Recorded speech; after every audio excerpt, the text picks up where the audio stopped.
Welcome to the I Am Different series. If you've been around our program long enough, you notice that there's something different. I Am Third is not the world's way of doing things. In fact, as college basketball moves towards a me first narrative, we are doubling down on I Am Third. We want to take you behind the scenes and show you some of our former players who are doing big things in our world through I Am Third in the game of basketball. It's God first, others second, yourself third. The unique and cool thing about it is if you have that perspective, it comes back around to benefit you. Let's have it for the national champ! For the national champ! For the national champ! Unbelievable! IWU Hoops presents The Pursuit. Go inside the locker room as IWU Hoops trades the pursuit of me for the pursuit of three.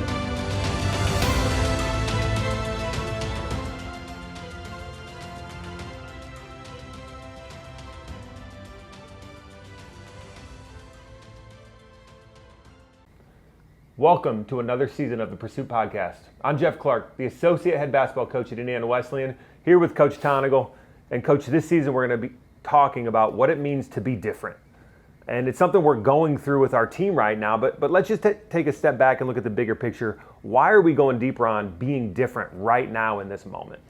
Well, every offseason we spend time as coaches praying and asking for a vision. And there's some discernment involved in where the team is at, where I think the culture at large is at, and college basketball is in a unique place right now. There's a transition happening. It's the world of NIL, it's the world of transfer, and anytime you're following Christ, I think you're called to be different. You're called to be salt and light, and so God just gave us a word that we're called to be different, and we're learning what that means. We've had some unique experiences this summer that I think we'll probably talk about with our guys, and I think the season is about clarifying that vision. So I'm excited to jump into this year and learn what it means to be different. So often when God stirs something new, it comes out of frustration. And I think part of this is just frustration with the direction of college basketball in general and sensing frustration from other coaches. So what have you experienced as you're talking to other coaches, as you're seeing people across college basketball? What's the general vibe you're getting? Well, I think change is hard to come by. And as coaches, we're somewhat control freaks. And we don't have control over the environment, even our own teams at time. The transfer, I call it the epidemic, is upon us. And so I'm frustrated because, we potentially could lose some guys, and coaching a guy over 4 years seems like it's going to be harder and harder.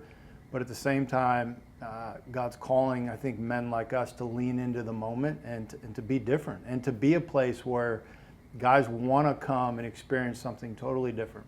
I know part of this is just as it seems like the college basketball world gets more and more transactional because guys can leave every year if they want and just go to highest bidder. It's doubling down on the culture that's been established here. Saying we're not going to get sucked over here. We're going to double down and say this is even more important, and that's what being different is. So let's just go deeper in those two things, I Am Third and Fearless. Start with I Am Third. Why is that so critical for us as we've built this program over time, and how has it evolved in your mind as you've led?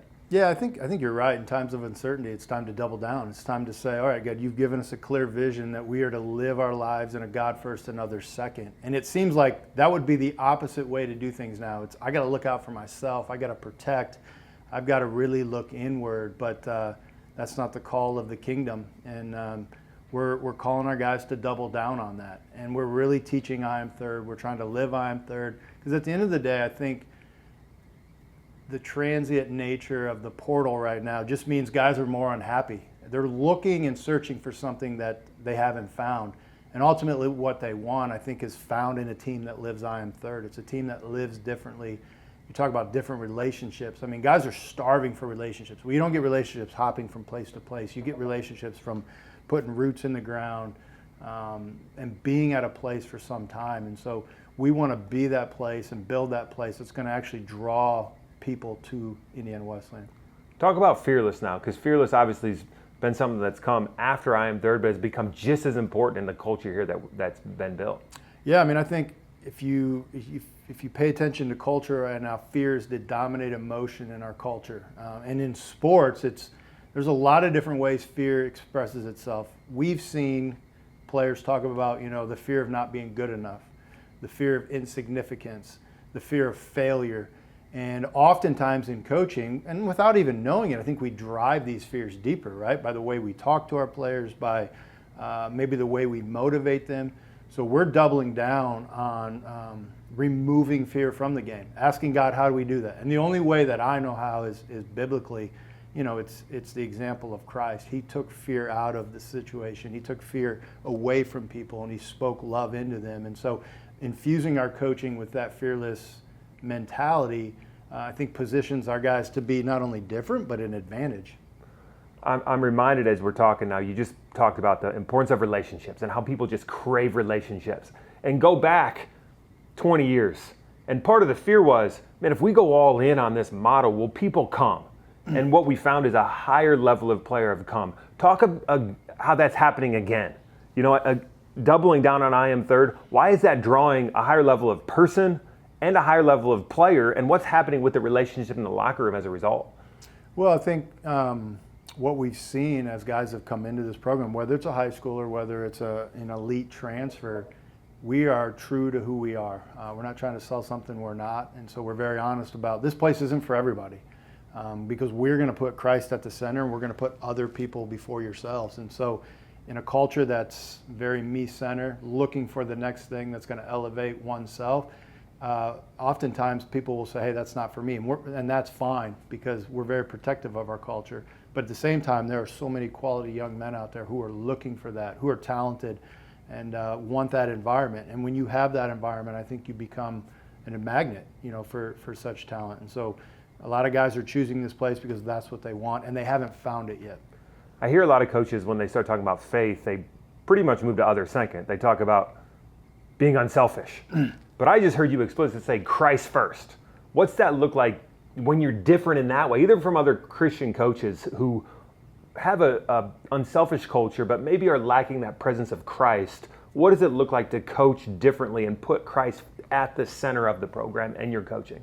Yeah, I'll be honest and say I think there's some times where I tend to reduce I am third to simply be nice and kind and put others before yourself. And that's a big part of it. That's living out our faith. But if the motivation isn't Christ at the center and Christ at the heart of it all, then I think we're missing the point. Christ drives that, right? Naturally, I'm not a person that just wants to put other people before myself. But when Christ changes my desires, when Christ motivates, everything that's inside of me, then I become that type of person. And we want to become that type of team. And so we are pursuing Christ at the center of it all. We want to win championships, and I think that's a part of becoming, an elite program. But it starts with following Christ and keeping him at the forefront of it all. And that's led to some incredible experiences here, starting with winning.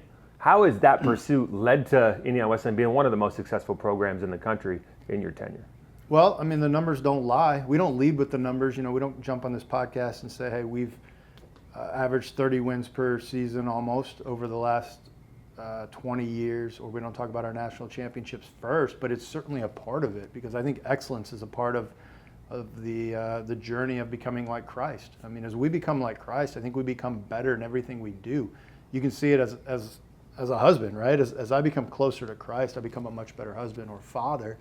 I think it's the same way with basketball players. As we become more like Christ, we're better at the things that he's called and gifted us. And I don't think we need to shy away from that. That's one of the things we talk about.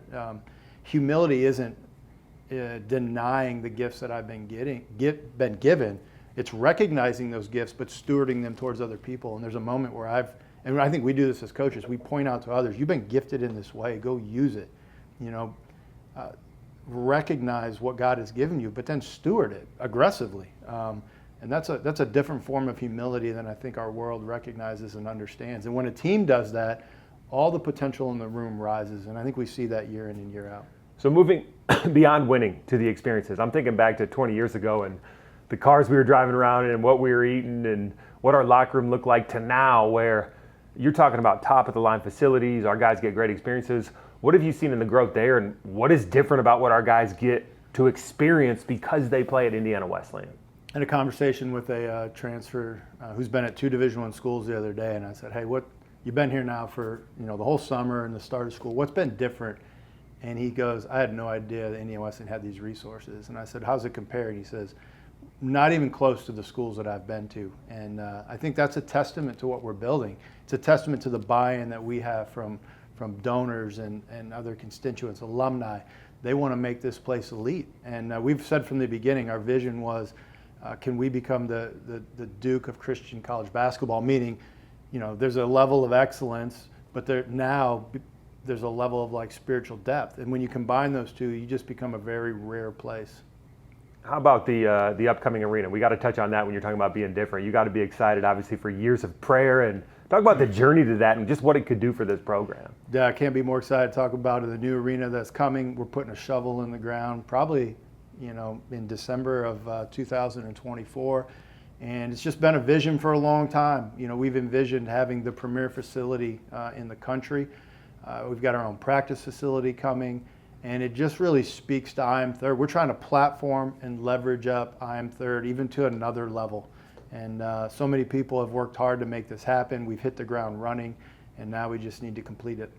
We're excited about this upcoming season. We're going to be hearing from our former players and what they're doing now that's different in the world. A lot of them at highest levels of basketball. You're talking the NBA and at Indiana, at other places where they're having influence and they're pursuing I Am Third.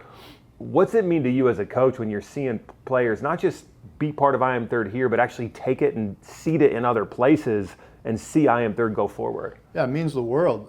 We often talk, that's your coaching paycheck. When somebody leaves and you watch them live out I Am Third, whether it's in the home or the workplace or they're doing stuff on a big stage. Like, we got guys in the Big 12 this year. We've got coaches in the Big 10.